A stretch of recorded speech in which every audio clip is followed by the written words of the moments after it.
그러면 오늘 말씀 읽도록 하겠습니다. 요한복음 8장 31절로 37절. 그러므로 예수께서 자기를 믿은 유대인들에게 이르시되 너희가 내 말에 거하면 참으로 내 제자가 되고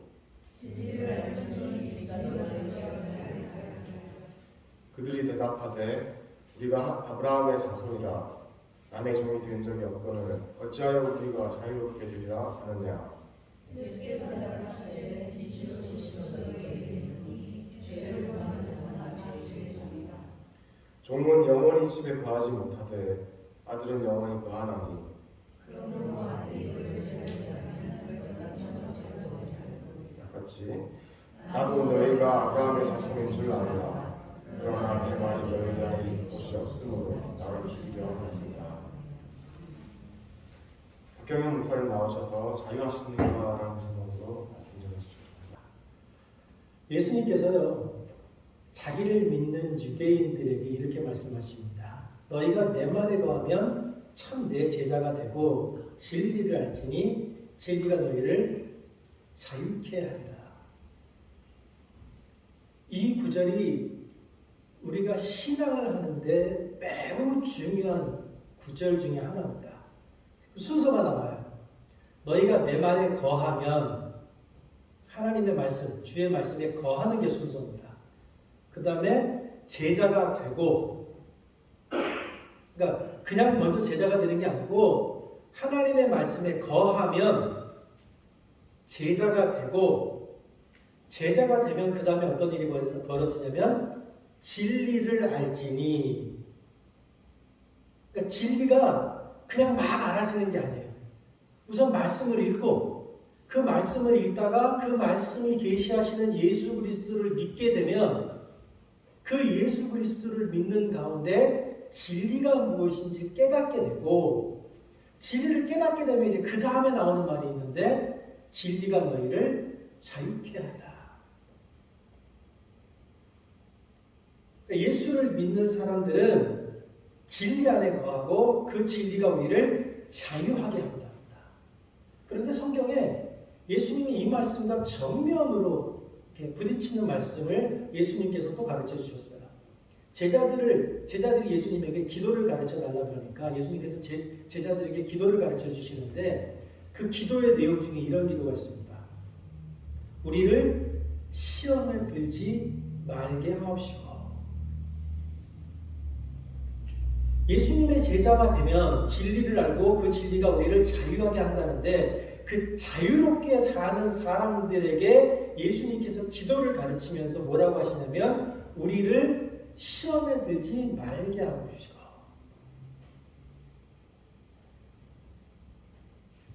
자유하게 된 사람들이 왜 시험에 듭니까? 예수님은 하나님이셨어요. 그죠? 그런데 하나님이신 예수님도 시험을 당하셨어요. 성경이 분명하게 뭐라 그러냐면 예수께서 마귀에게 이끌려 광야로 나가사 40일을 금식하신 후에 시험을 당했다라고 나와요.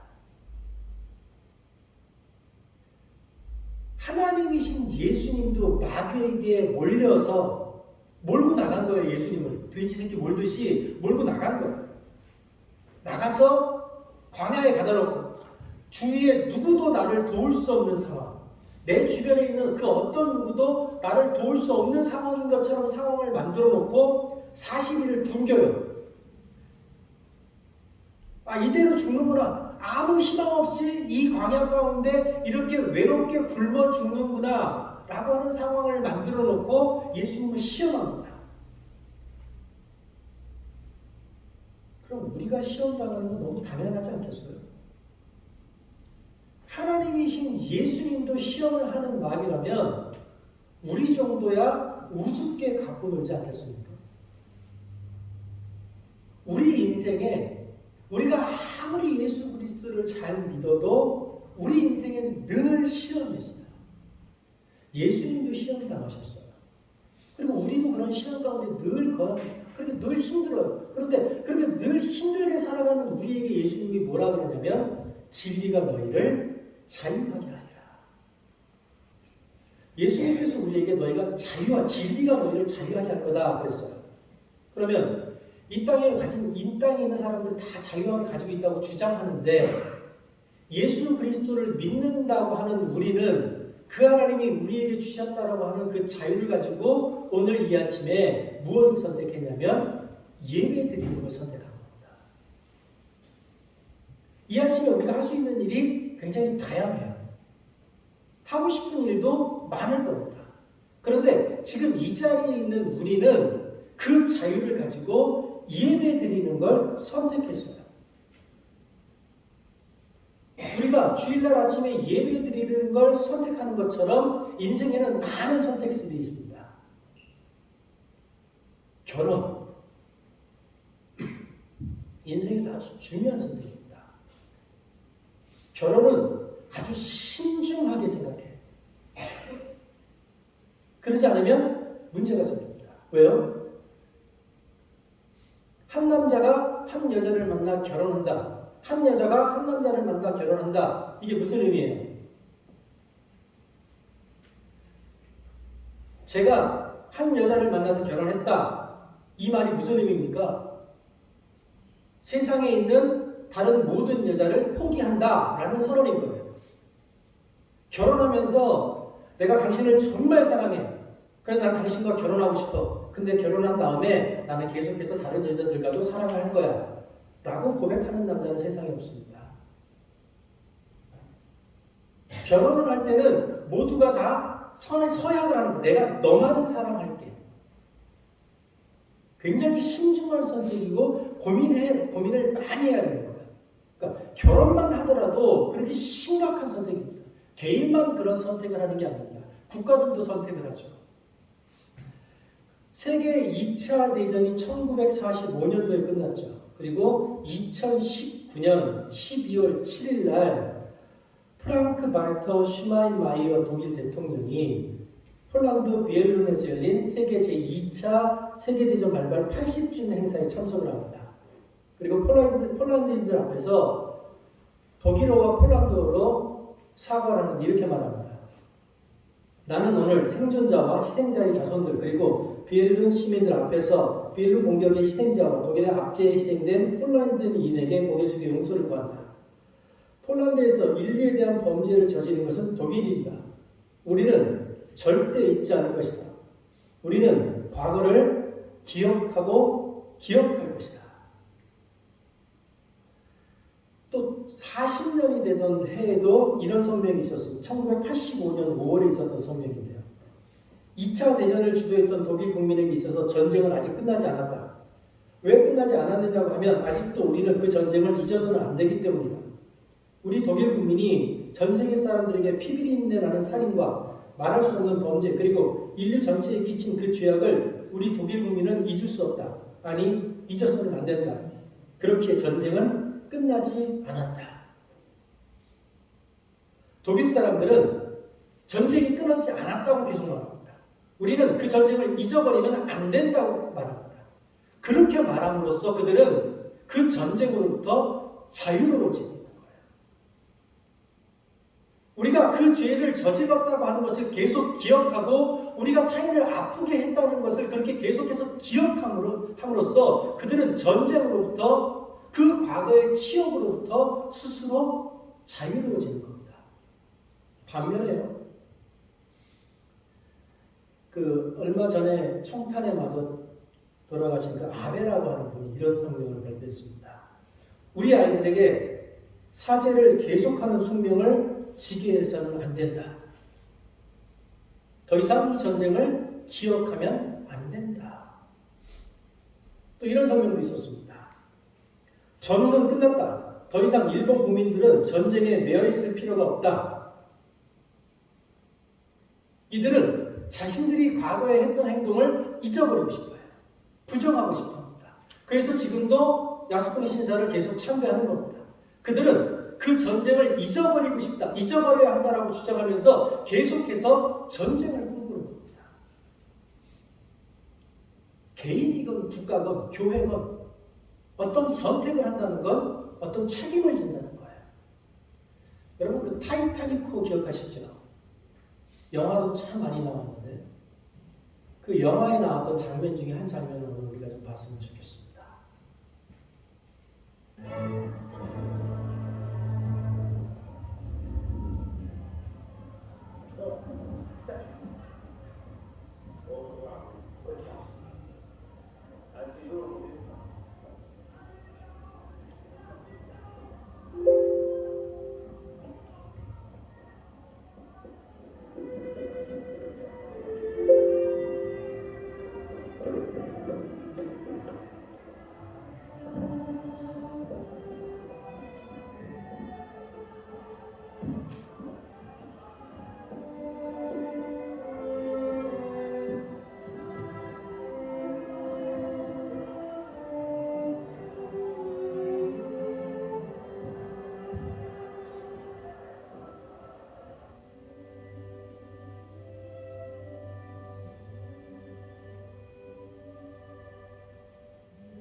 Okay, the woman really feels that.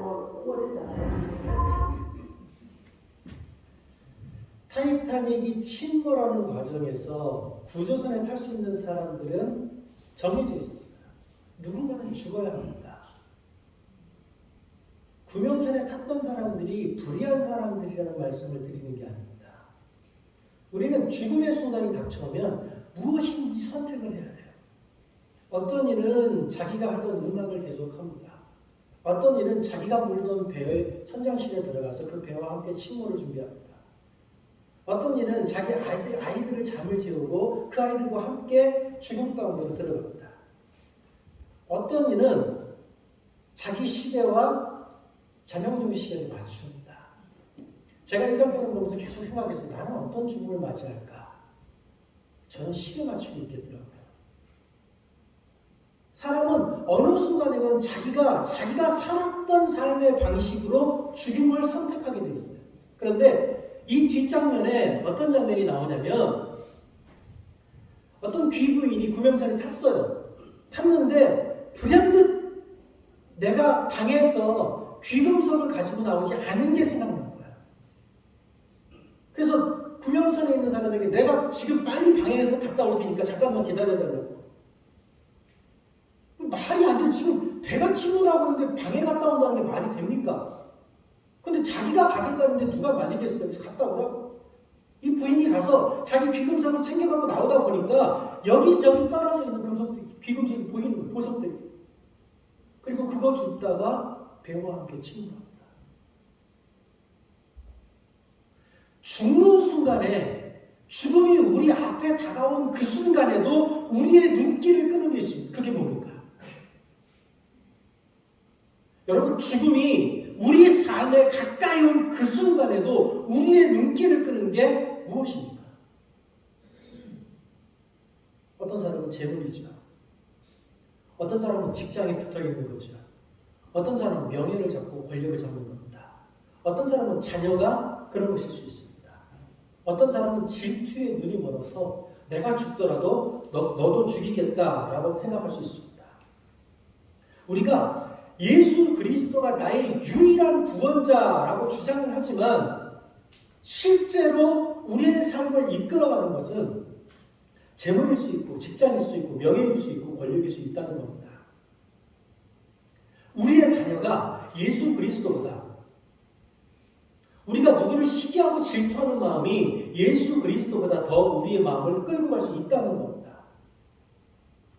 여러분 혹시 마음속에 이런 건 없습니까? 내가 하나님을 참 사랑하지만 그래도 내가 저 사람보다는 재물이 좀 더 있었으면 좋겠어. 내가 하나님을 참 사랑하지만 내가 저 사람보다는 좀 더 좋은 직장에 다녔으면 좋겠어. 내가 하나님을 참 사랑하지만 내 자식이 다른 집 자식들보다는 조금 더 똑똑했으면 좋겠어. 내가 하나님을 정말 사랑하는데 그래도 내가 저 사람보다는 더 영향력이 있었으면 좋겠어. 내가 하나님을 정말 사랑하지만 그래도 저 사람보다 조금 더 예뻤으면 좋겠어. 우리 마음에 이런 마음이 없느냐는 거예요. 목회자인 저에게는 어떤 마음이 있을까요? 내가 예수 그리스도를 위해서 죽을 각오도 다 돼 있지만 그래도 옆에 있는 교회보다 우리 교회가 조금 더 부흥했으면 좋겠어.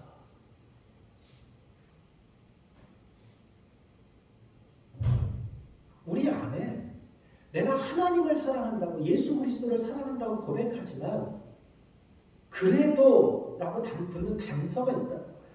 한 상인이 있었어요. 이 상인이 옆집에서 장사하는 상인과 계속해서 경쟁을 합니다.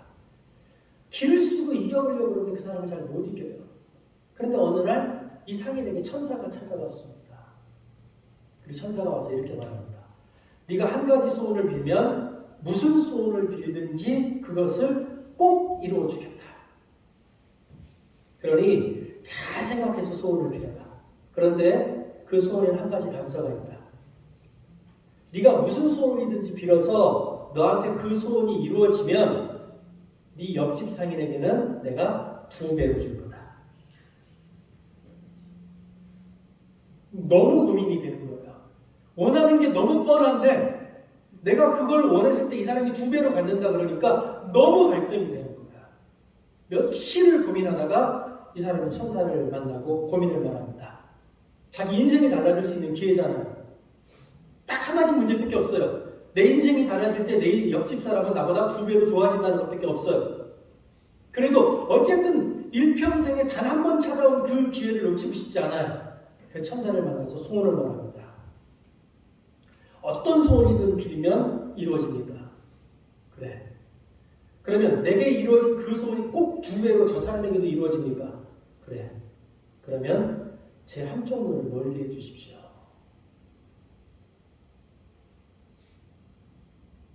여러분, 이게 사람의 소원이라는 거예요. 네가 잘 될 수 있는 기회를 줄게 라고 말했는데 내가 잘 되는 것보단 저 사람이 더 안 되는 게 차라리 나은 게 사람이라는 거예요. 욕심이라고 하는 것, 경쟁이라고 하는 건 결국 그렇게 되어 있습니다. 우리가 한 교회에 나오는데 이 교회 안에서 우리가 경쟁하기 시작하면요, 이 교회는 지옥보다 더한 곳이 됩니다. 우리가 사회에 나가서 삶을 살아가는데 사회에서 나와 함께 살아가는 사람들과 경쟁하기 시작하면 그들을 우리와 함께 살아가는 동료로 바라보지 않고 내가 넘어서야 되고 내가 눌러야 되는 경쟁자라고 바라보기 시작하면 이 사회는 지옥이 된다는 겁니다. 그 지옥 같은 세상을 살 줄도 모르는 우리들에게 예수님께서 말씀하시는 겁니다. 진리가 너희를 자유롭게 하리라. 그래서 늘 궁금한 거죠. 예수님을 믿는 우리가 정말 자유로운가? 아니면 이것저것에 치이고 억눌리면서 살아가는 건가? 왜 예수 그리스도를 믿는다 그러는데 우리 삶에는 시기가 있고 질투가 있고 불안이 있을까? 예수가 약속하셨던 그 자유함이 도대체 어디 있을까? 예수 그리스도께서 우리에게 말씀하셨던 그 자유가 우리 삶에 온전하게 있지 않은 이유는 우리가 아직 그 자유를 선택하지 않았기 때문입니다. 예수 그리스도를 믿는다고 고백하면서도 아직 포기하지 못한 게 있기 때문입니다. 예수를 사랑한다고 말하면서도 아직도 예수 그리스도보다 마음이 더 가고 더 자주 가는 무엇인가가 우리 안에 남아있기 때문입니다. 그래서 우리가 자유하지 못한 겁니다. 여러분, 자꾸 생각나는 게 뭐예요? 여러분이 가장 자주 생각하는 게 무엇입니까? 여러분의 마음속에 가장 자주 떠오르는 게 무엇입니까? 제가 오늘 우리 학생들 주려고 초콜릿을 한 박스 사왔어요. 제가 초콜릿을 너무 좋아하거든요. 자꾸 지금 초콜릿 생각이 나요. 생각이 자꾸 나요. 오늘따라 교회가 더워요. 더우니까 자꾸 초콜릿으로 제 마음이 가는 거예요. 여러분, 자꾸 우리 마음에 생각나는 게 있어요. 자꾸 들어오는 게 있어요. 그렇죠? 아들, 뭐가 자꾸 생각이 날까? 학교에 있는 그 여자친구? 에밀리? 에밀리는 아닌가 보구나. 예수 그리스도를 떠올린다고 하는데 자꾸 생각나는 무언가가 우리 안에 있다는 거야. 그게 뭐냐는 거야. 예전에 사람들이 인생을 망치는 방법 중에 하나가 화투, 경마. 화투 치고 경마하는 사람들은요, 자꾸 그렇게 떠오른대요. 이 당구를 처음에 치면 세상 모든 사람이 다 당구공으로 보인답니다. 이 화투, 당구 하다가 그게 어디로 넘어갔냐면 카지노로 넘어갔어요. 이제 좀 큰 물에서 노는 거죠. 카지노, 그 한국 정선에 있는 카지노 얘기가 계속 나옵니다. 거기 가면요, 아주 비싼 차들이 막 길거리에 쭉 널려 있대요. 왜 그러냐면 그냥 재미삼아 한번 가서 구경을 했는데 재수 없게 딴 거예요. 한번 따고 나니까 계속 따고 가서 했는데 잃어요. 그러니까 통장에 있는 돈 다 빼고 통장에 있는 돈 다 빼서 돈이 없으니까 차 담보 맡겨서 하고 차 담보 맡겨서 돈이 잃고 나니까 갈 데가 없는 거예요. 그러니까 자꾸 그것이 생각나는 거예요. 마음속에서 글로 자꾸 마음이 끌려가는 거예요. 예수 그리스도를 믿는다고 말하는데 예수 그리스도보다 더 자주 우리 안에 들어오는 것들이 있다는 겁니다. 혹시 담배 피우십니까? 담배를 피우는 분들의 특징이 뭐냐면 시간이 되면 일정 시간이 지나면 담배를 다시 피워야 된다는 거예요.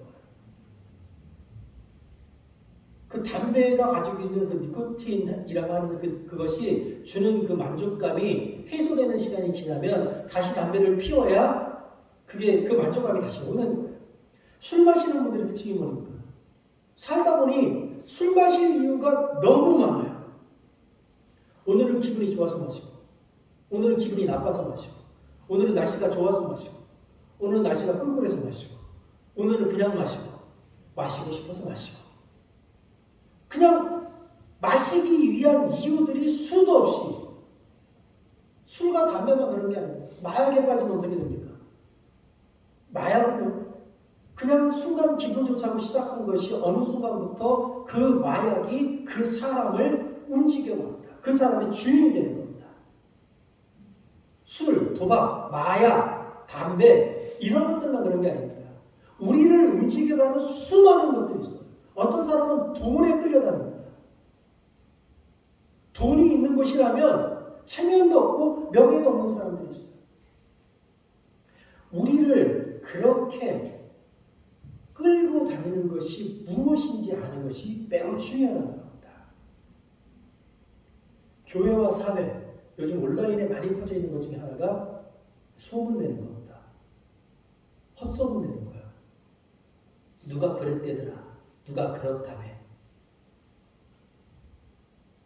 그 인터넷에서 댓글 달잖아요.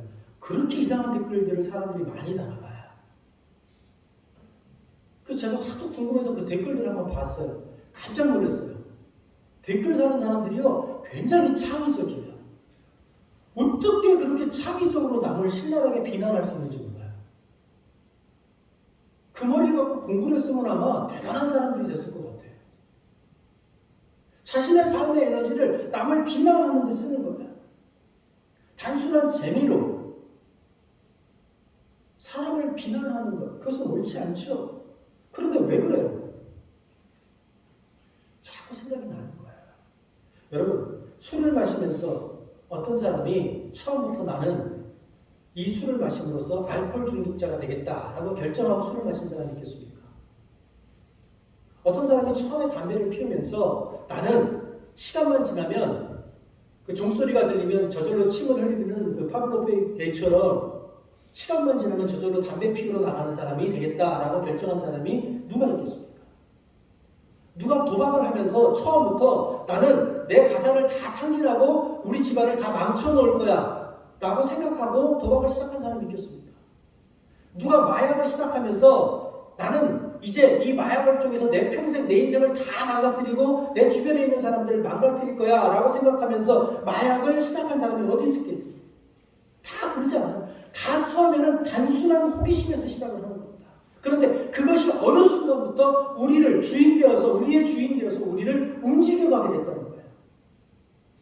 술, 담배, 마약, 도박이 우리를 그렇게 막 몰아가고 움직여가는데 재물, 명예, 권력이라고 하는 것이 우리의 마음을 그렇게 끄는데 제가 궁금한 것은 이겁니다. 우리 주 예수 그리스도는 얼마나 자주 여러분의 마음에 나타나냐는 거예요.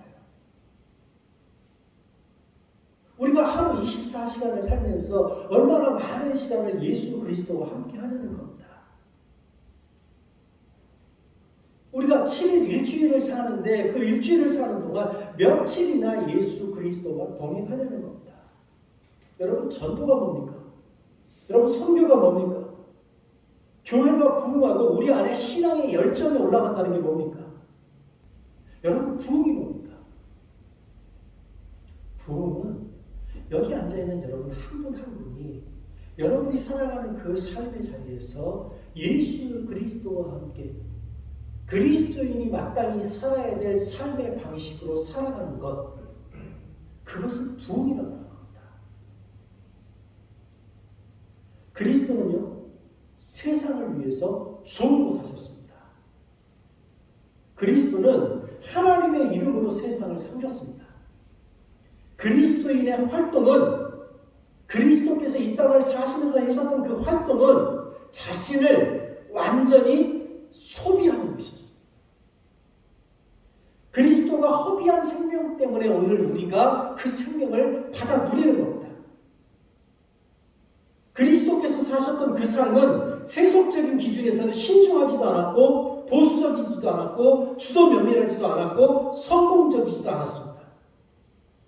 그리스도께서 만났던 사람들은 간통을 범한 사람, 세금 징수원, 신경증 환자, 자살 충동을 느끼는 사람, 알코올 중독자, 가난한 사람, 나병 환자들이었습니다. 그리스도의 활동을 나타내는 말, 그 말은 슬픔, 가난, 거부당합니다. 이 말은 정말 고통스러운 말들입니다. 세상의 사람들은 이 말을 정말 싫어하고 이상하게 생각합니다. 그러나 오늘 교회에 나와 예배드리는 사람들, 교회 지체가 된 사람들, 교회 구성원이 된 사람들은 개인의 자유, 개인의 삶이 누릴 수 있는 자유를 위한 속임수, 이해타산 등에는 관심을 갖지 않는 사람들입니다. 우리는 그리스도 때문에 죽음을 두려워하지 않는 사람들입니다. 우리는 그리스도 때문에 세상으로부터 좋은 평판을 듣는 것에 관심이 없는 사람들입니다. 우리는 우리의 재정에 큰 관심이 없는 사람들입니다. 우리는 이 교회가 세상에서 가지게 될 정치적 영향력에도 관심이 없는 사람들입니다. 우리 그리스도인들은 동료 그리스도인들을 포함한 온 세상에 생명을 주기 위해서 자기 생명과 자기의 삶을 포기할 수 있는 자유를 가진 사람들입니다. 그래서 우리가 자유로운 사람이라고 하는 겁니다. 그런데 이것이 가능하려면 우리 안에 그리스도와 함께 하셔야 되는 겁니다. 그것을 꿈꾸고 그것을 위해서 기도하는 우리를 보고 세상 사람들은 이상하다고 말할 겁니다. 왜 굳이? 그리고 그 사람들이 물을 겁니다. 우리와 너희는 똑같이 힘들고 고달픈 세상을 살아가는데 너희는 왜 더 힘들고 고달픈 세상을 꿈꾸느냐? 그 힘들고 고달픈 세상을 꿈꾸면서 너는 도대체 왜 행복하냐? 세상 사람들이 우리를 보고 이런 질문을 하게 하려면 우리가 먼저 그리스도의 제자가 되어야 합니다. 그런데 그리스도의 제자가 되기 위해 필요한 것은 재물도 건강도 학력도 명예도 아닙니다. 그리스도의 제자가 되기 위해서는 말씀을 배워야 합니다. 예배를 통해서 교우들과 하나 되는 것을 배워야 합니다. 여러분 성경 한두 번은 다 읽어보셨잖아요. 그렇죠? 그건 누구나 할 수 있습니다. 그러나 매일 매일 성경을 읽는 건 누구나 할 수 있는 게 아닙니다. 여러분, 꾸준하게 하는 게 중요해요. 신앙은 꾸준함의 방법입니다. 한 남자가 자기 고향에 사랑하는 여자가 있었어요. 근데 그 당시에는 정보도 없고 아무것도 없고 우편 외에는 소식을 전할 길이 없는 거예요. 이 여인과 결혼하고 싶고 너무 사랑하는데 내 사랑하는 말은 전할 길이 없으니까 편지를 씁니다. 그런데 이 여인은 글을 못 읽어요. 매일 편지를 쓰는데 편지를 읽을 수가 없으니까 이 여인이 그 편지를 전달해준 우편 배달부에게 그 편지를 좀 읽어달라고 그랬어요. 그 사랑의 편지를 우편 배달부가 1년 365일 읽어준 겁니다. 이 여자가 감동했어요. 그리고 1년 후에 결국 결혼했습니다. 우편 배달부랑. 사랑은요, 매일 만나는 거예요. 사랑은 자주 만나는 겁니다. 사랑은 계속 함께하고 싶은 거예요. 하나님을 사랑한다. 하나님과 함께한다. 여러분, 말로만 되는 게 아니에요. 매일 성경을 읽음으로써 그 하나님께 가까이 가는 것을 이렇게 해야 돼요. 신앙은 일상의 방법입니다. 우리 지난주에 다윗을 통해서 그 얘기를 나눴잖아요. 아주 작은 일들의 반복이 지속되면서 신앙이 쌓여가는 겁니다. 여러분, 교회 나오면요, 처음부터 이 교회에 계신 분들이 다 마음에 들고 사랑스러운 게 아니에요. 여기 있는 분들이요, 다 우리랑 달라. 다 다른 성격을 가지고 있고 다 다른 성향을 가지고 있어요. 그래서 안 맞아요. 그걸 맞춰가는 연습을 하는 거예요. 서로가 서로를 위해서 한 발자국 뒤로 물러나는 연습을 하는 겁니다. 그 뒤로 물러나는 것이 그리스도 안에서 자유라고 하는 것을 배워가는 겁니다. 매일 기도하고 매일 말씀을 읽고 매일 하나님을 경배하고 그리고 교회에 나와서 함께 예배하는 교우들과 함께 서로 사랑하고 용납하고 그들을 위해서 양보하는 법을 배워가면서 우리가 신앙 안에서 누리는 그 자유를 배워가는 겁니다. 그러나 다윗이 그랬던 것처럼 우리도 계속해서 실패할 겁니다.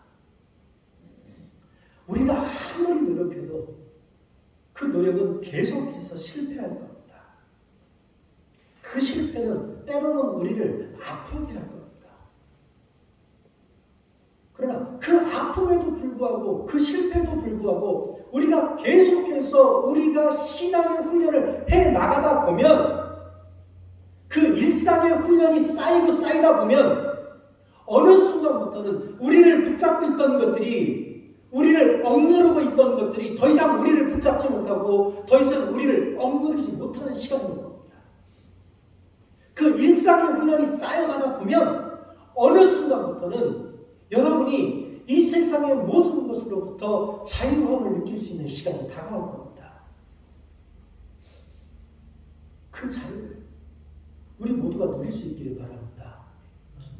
주님이 주시는 그 자유 안에서 가족을 사랑하고 교우를 사랑하고 주변 이웃을 사랑하고 이 세상을 사랑하는 우리가 되기를 간절히 바랍니다. 기도하겠습니다.